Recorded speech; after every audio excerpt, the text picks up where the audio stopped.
Hello, everyone. It's Sal and Sue here for our second installment of the Winter Victory Garden video series, our Conversations with Backyard Gardeners. This week, we are going to hear from our team of experienced backyard gardeners. They're going to provide some tips and some advice on planning your next year's garden. So deciding what to plant, just planning out how you're going to plant them, and then thinking about what you like to eat when you decide what to grow.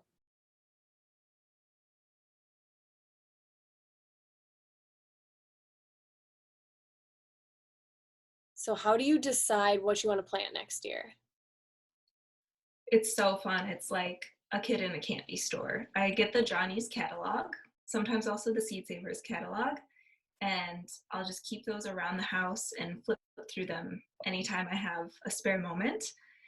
I'll get out like my sticky notes and flag things down. It's a little different when you have less space because you can't grow those like really space intensive things that are maybe really fun, like an heirloom winter squash or something like that. That would take up my entire 10 by 10 garden to plant like one of them. But yeah, I like to look through the catalogs and flag what looks interesting or new and start planning.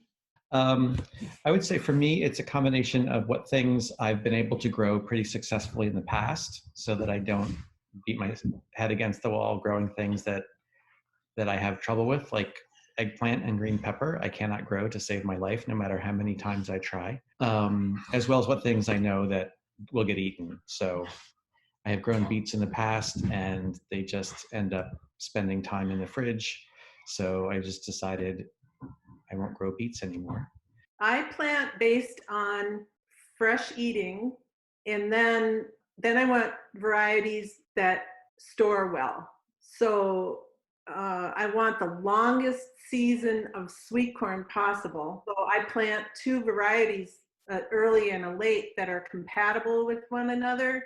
And as long as you've got those varieties right, you can have sweet corn for months, really. Mm-hmm. And succession with lettuce. Lettuces and greens, I like to try to get some of that planted every 2 weeks so that I can have fresh greens as long as possible.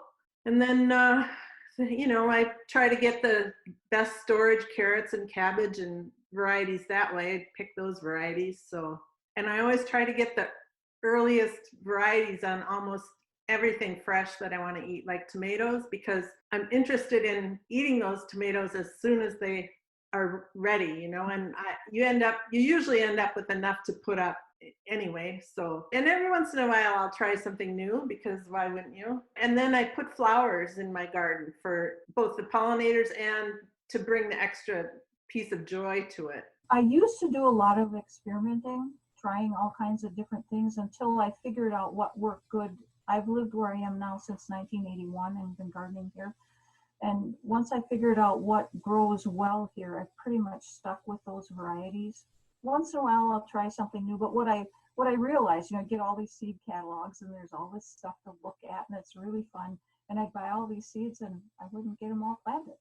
And then they'd get old and I'd end up throwing them away after they were too old. For me, having the things that I know are going to work, since it's a garden for pleasure, but it's a food garden. So I want to know that what I get out of it is stuff we're going to use. I don't want to grow a whole bunch of things that, I don't like that. I want to try it. I'm more apt to go to the farmer's market and buy some and try it before I plant a whole row of something. And that works pretty good for me. And I used to grow like row beans, bush beans. And as I got older, I realized I don't want to bend over these rows anymore. So I switched to pole beans, and I actually like them better because they produce over a much longer season. And I can stand up and pick them up. Yeah. And they don't take up so much space in the garden either. I pick out what I'm going to grow based off of history, what I've grown before, but then also looking at what looks interesting and that might also grow well for me out here. But yeah, my planning is pretty much rotate the beds and then ask the family what we want to plant. I have two young boys, and I'll say, hey, what do you want to grow in the garden this year? My youngest wanted strawberries and watermelon, and then another one wanted peas. My oldest, he loves peas, so we'll do sugar peas. And so that's kind of how I plan it. It's what do we want to grow, and catalog do I want to get them from? Which variety? And I'll read up on it a little bit. Which ones have we had success with before? And then do we want to try something different?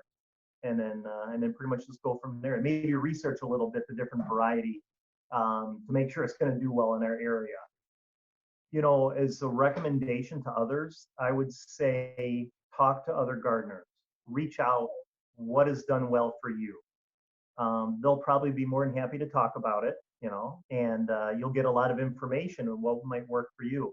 Most gardeners have had a lot of mistakes, you know, and it's trial and error. You try growing something, and if it doesn't work, you know, it's either not gonna work or you have to do something different. And so my advice is talk to local gardeners in your area to find out what does well. So when you're thinking about starting to plan your garden for the next year, how do you approach your stack of seed catalogs strategically to start planning your garden for the next year? You get a pen, and I carefully go through and I read all the descriptions, and then I mark so many down because I want one of everything. Then I go through and I read the descriptions, and after all the years, you start to pick up on some of these little things that they say or don't say. So I just kind of, read over and over, and, you know, after like having checked out, you know, like $1,000 worth of plants, then I get serious and start marking them off. I would say it's a little bit like taking what I just described in terms of deciding what to grow and doing something of a speed dial through it. You know, I'll skip the beet section. Part of it is not getting too, for me at least, not getting too overly optimistic about my own sort of, mostly about the space I have, because it's just so easy when, I mean, not that seeds are cheap, but you know, it's why not buy 3 different kinds of Swiss chard, for example, and then realize, oh, I actually only have about 6 feet of Swiss chard I have room to plant. So what am I going to do with 2 feet of 3 varieties of Swiss chard? So trying to be practical, I guess. You know, I don't get a stack of seed catalogs. I get like 1 or 2. I get from Seed Savers and then one other one. And I sit and I look at them and think about what spring is going to be like. But I usually don't order a lot. Generally, I buy seeds locally.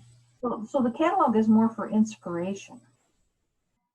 And so it sounds like you do a decent amount of seed starting. Do you also buy plant starts or go to nurseries? And what's kind of your thought process? Do you just go and window shop, or do you go to nurseries, you know, having an idea of what plants you're looking for?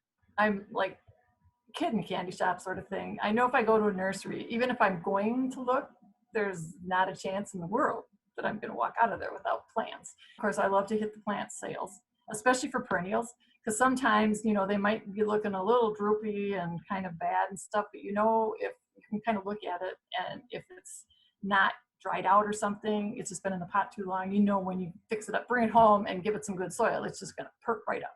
I usually start most of my things from seed. And so I usually don't buy from local nurseries for the most part.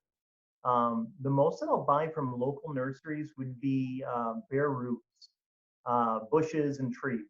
Local nurseries, the nice thing about that is they're going to carry things that will grow in our area.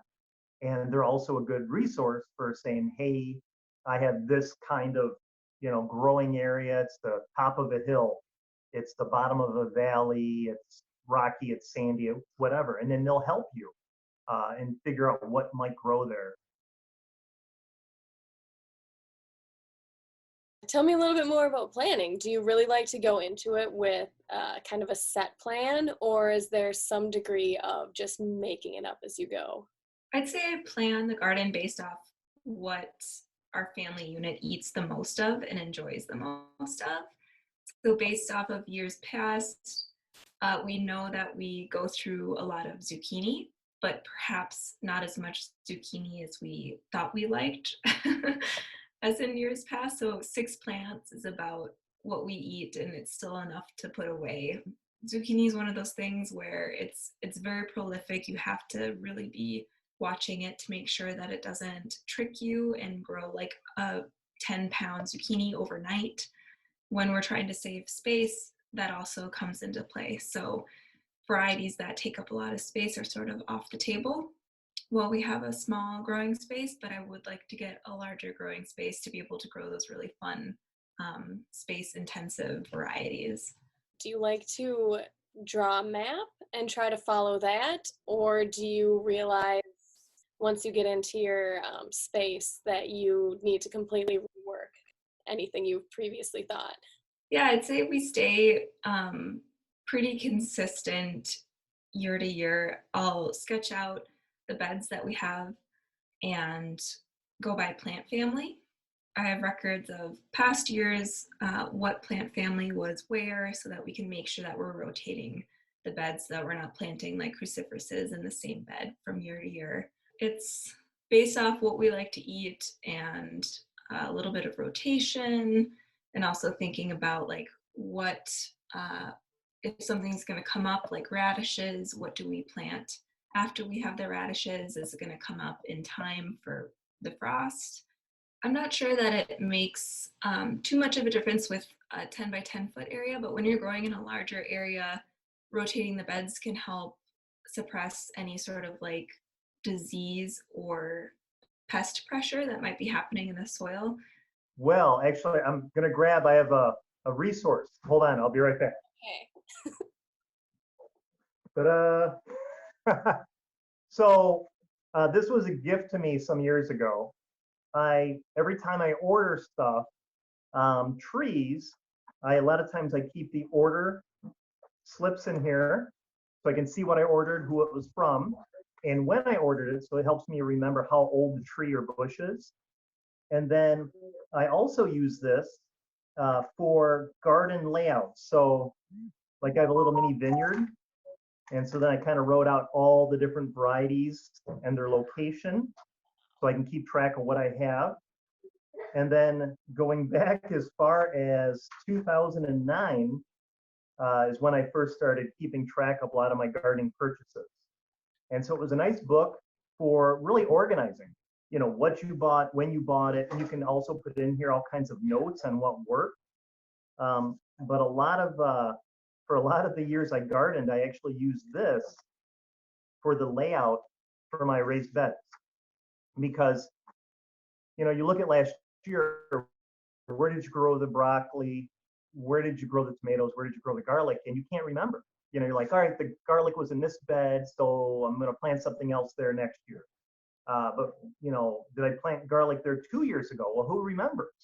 And so when I rotate, I try to go about every 3 or 4 years. And so tomatoes, you don't want to have them in the same bed too often because they'll get diseases.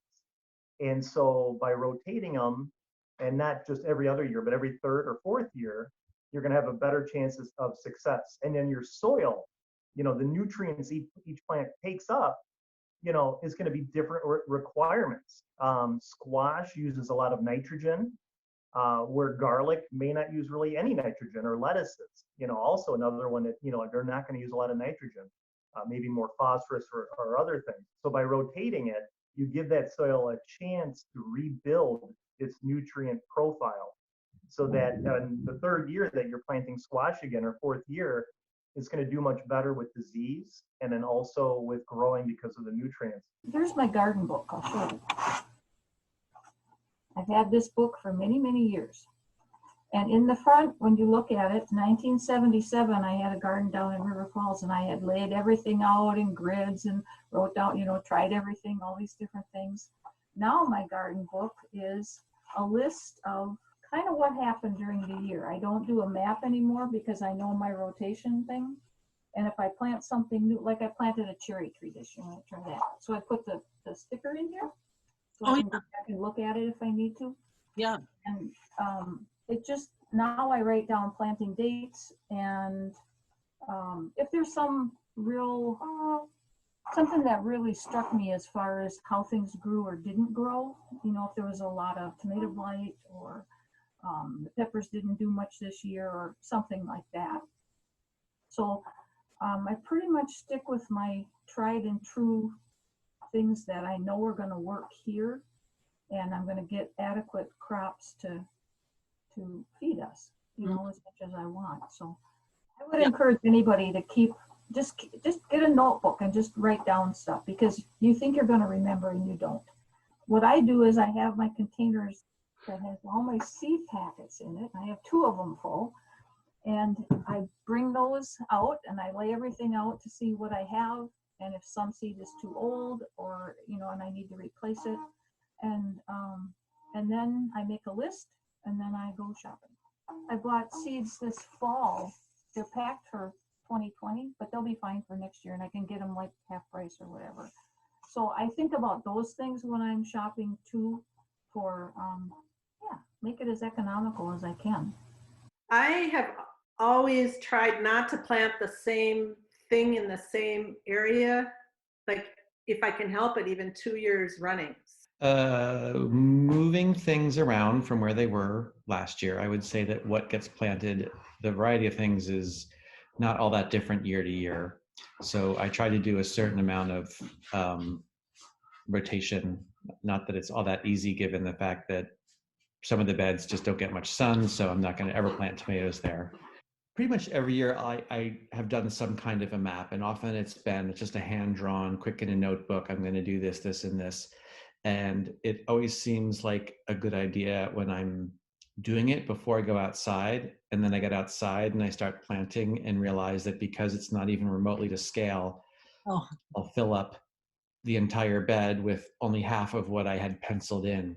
So this year I actually have made one to scale, where I kind of measured things out, and it's on a page where everything is proportional. And I'm actually trying to, for example, put a 3 or 4 foot radius circle where my tomato plant is going to go, because inevitably I overcrowd what I plant. And then I know that I have reduced harvest because of that. So I'm hoping that making a map to scale and putting things in place before I go outside will help me minimize that bad habit I have. I sometimes I actually draw up maps and then I find them later on in the year and have a hilarious laugh, because I'm kind of an organic person, like both figuratively and literally. I'm an organic gardener, but also it's just things just kind of like happen. And I see a spot and I like, oh, I think this plant would look good here. Plus I let plants, since I have so many plants, they like to reseed. So I spend a lot of time moving plants, or in fact, I spend so much time moving plants around because they seed, and I'm like, well, this probably shouldn't be here, but sometimes I'm like, it looks good here. I'm fascinated with nature. So, I mean, the fascinating part is I just like to watch what they're up to. So do you grow like in very like straight rows and straight beds, or do you have any kind of like weird funky patterns, or growing things up, vertically, or anything like that?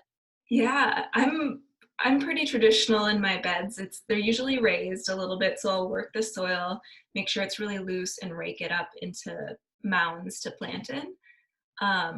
But my fellow gardeners at Chester Creek Community Garden are really funky with their designs. Like they have like spider web designs, and they're really fun to watch. One woman has like a giant wattle, like woven hut that she grows her trellis cucumbers and beans up.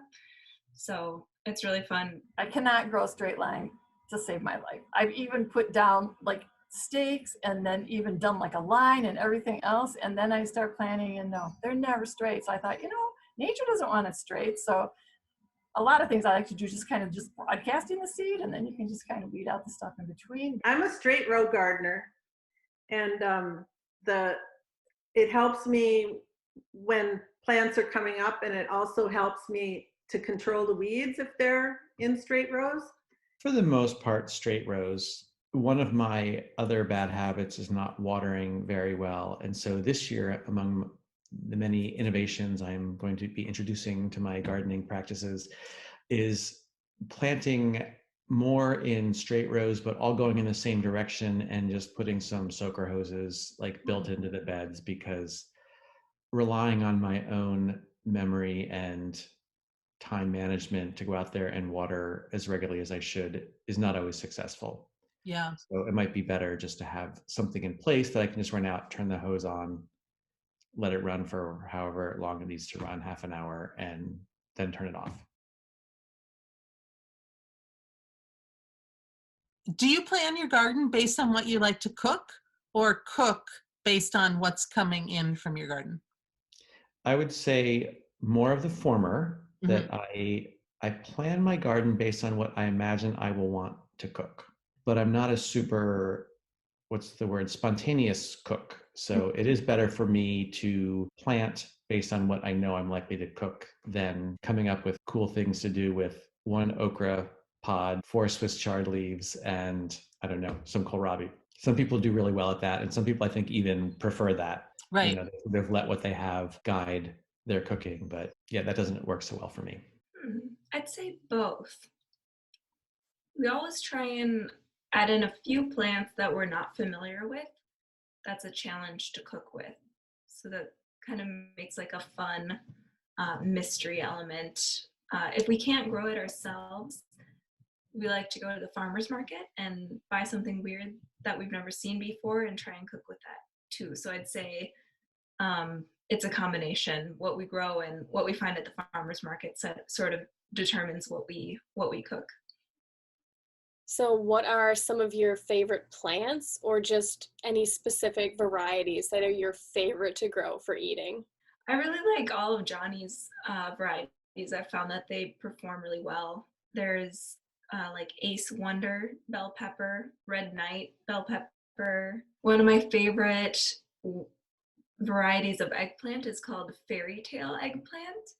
And they're these tiny little, like almost finger eggplants that are purple and white. And they're really beautiful and really prolific and super easy to cook with because they don't have like a really thick skin like those big black purple eggplants are. You can kind of just slice them up and throw them in a lasagna or in a stir fry. So that's sort of one of my favorite varieties that I came across just because I was looking for weird and different varieties to grow, and ended up being a really delicious variety to eat. There's a handful of things like, of course, bright light Swiss chard, that who doesn't love all that beautiful multicolored Swiss chard? And there's really nothing else like it. So, well, the green beans, after trying a couple different pole varieties, I've settled on Kentucky Blue pole bean, which really produces over a long period of time. They're very tasty beans. I can save the seed from those, which I've started doing, and that's really fun. And cucumbers, I don't make cucumber pickles.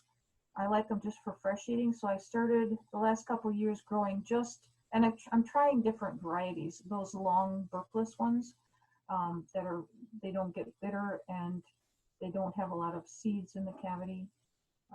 And they're really nice and crisp for eating fresh, because I like to go down and just pick a cucumber and eat it. As far as other things, tomatoes, I usually grow some kind of Roma. And then I discovered about 4 years ago Juliet tomatoes, which are a baby Roma. And that's what I dry. I always grow Juliets. I love those for drying. And they dry quickly. And I put a little salt and garlic on them when I dry it, put them in the fruit dehydrator, and they are yummy. Like Dill's Atlantic giant pumpkins. Oh, here, I can do this. Yeah, old picture of a giant pumpkin we grew next to my oldest son, who's much bigger than that now. San Marzano tomatoes for spaghetti, or sliced thin, little olive oil, little cheese, little basil on a nice French bread. That's really good. I switched it up because I think I'm gonna keep track of what was so great, and then I read the seed catalog, and then something else makes me think I should try that. So you know you want like an early, mid, and late sweet corn, but then you just kind of look at the catalog and you're like, oh, this one sounds good. Exactly. Yeah, I'm an impulse person that way. I may just sort of run through the seed catalogs and just grab something new that looks good, that might supersede something that I've been growing for years. I just can't even imagine having a favorite variety of tomato, because I think all that, to me, that would mean that I just haven't really looked in enough seed catalogs, because it's going to be something cool somewhere else. And I tend to grow, like I don't grow a lot of lettuce. I grow kale and I grow spinach. And kale, I can start harvesting that early and go all through the summer and fall with that. Where lettuce is a very short season where it's tasty. You know, it doesn't, as soon as it gets warm, it's done. So I don't devote a lot of garden space to that kind of stuff. Mhm. Stuff that's good for only just a little bit of time. Anything, like I said, with the red sauce. So any kind of spaghetti or chili, or so I definitely got to have, you know, the peppers and the onions and the tomatoes and anything like that that goes into there, for sure. But then for the raw things, I guess I really, you know, got to have early. That's earlier on. So the raw things are, you know, the lettuce, all the salad things, and the peas things, and the broccoli and the cauliflower. I like to just eat them all raw. I really like garlic, you know, when you roast it in olive oil during the winter and it's cold outside and you've got that roasted garlic and a really good, like a French bread. There's something also magical about watermelon, you know, where you're growing it and just picking that watermelon and cutting it open, and that sound it makes when you slice it, you start to cut it, and it just cracks because it's just so bursting with moisture, sugar, and water, and it's just, it opens up. It's the taste of summer. Well, that sure was fun hearing people talk about, you know, the taste of summer on this really snowy winter day. I hope people enjoyed what the gardeners had to say. So Sal, were there any particular things that kind of jumped out at you? Yeah, I thought it was pretty cool that all of the gardeners have their own different styles and experiences. But it seems like when they're thinking about next year's garden, they've got some, you know, some knowledge of what they want to grow or certain varieties even that they love to grow. But then everybody kind of threw in a little bit of creativity, you know, like each year is an opportunity to try something new or to find something a little bit out of the ordinary. So I thought that was pretty interesting. I brought, in my planning process, we already did our seed orders. So I brought a few of these seed packets. I thought it was really kind of interesting to listen to people. This is a variety, Moonglow Tomatoes, that I think we've grown for the last 4 or 5 years, and we just love them so much we just have to get them every year. But then one that was even mentioned, the San Marzano paste tomato, is we've never grown it before, but saw it in that seed catalog and thought, let's give it a try this year. So it's kind of fun to know that we're all in that same planning mode, even in the winter. Yeah, you know, I was really kind of struck by how when people talked about planning their gardens, the theme of rotation just kept coming up. I think almost everybody mentioned it. And even, you know, whether people had big gardens or small gardens, they all talked about trying to move the plants around. Yeah, the rotation is really important, even if you've got a small space, and just showing how, even as backyard gardeners, everybody is still kind of stewarding the soil, or they're very conscientious that the soil is what's feeding the plants. So they're just trying to make sure that that is, you know, really healthy so that they're getting healthy plants. Yeah. You know, another thing I was really struck by, Sal, was people talking about notebooks and record keeping, and particularly Steve and Kathy. Like they were one up on me, I gotta say, which but that was really great to see. And I'm glad people talked about it, because record keeping is really one of those things that you will not regret doing. Oh, absolutely. And just, even if it is a notebook, which is what we've kind of been doing the last couple of years. And I noticed this last year, we kind of lost it at a certain point in the season and stopped writing down those records. But the previous 2 years, we had kept really good records throughout the season. And they actually helped us, you know, the following year, we'd look back and say, when did we plant this? Yeah, where did we plant this? And it was really nice to have that record. But then I noticed when we just had a gap in the record last year, I was like, this is really important information, and I wish that I had remembered to keep track. Yeah, for sure. So that was really fun to see people talking about that. And also just you know, seemed like most people drew some kind of map or you know, planned things out a little bit. So I feel like we got some good tips, you know, from gardeners along those lines. Mm-hmm. And now that we've talked about planning, this is a really good time to start thinking about that next year's garden. I know it's just now February and it's still snowy and wintry outside, but the seed companies are again just experiencing a lot of interest from backyard gardeners and getting seeds. So I'd say the sooner that you want to start planning for next year's garden, the more likely you are to get like every variety that you're interested in.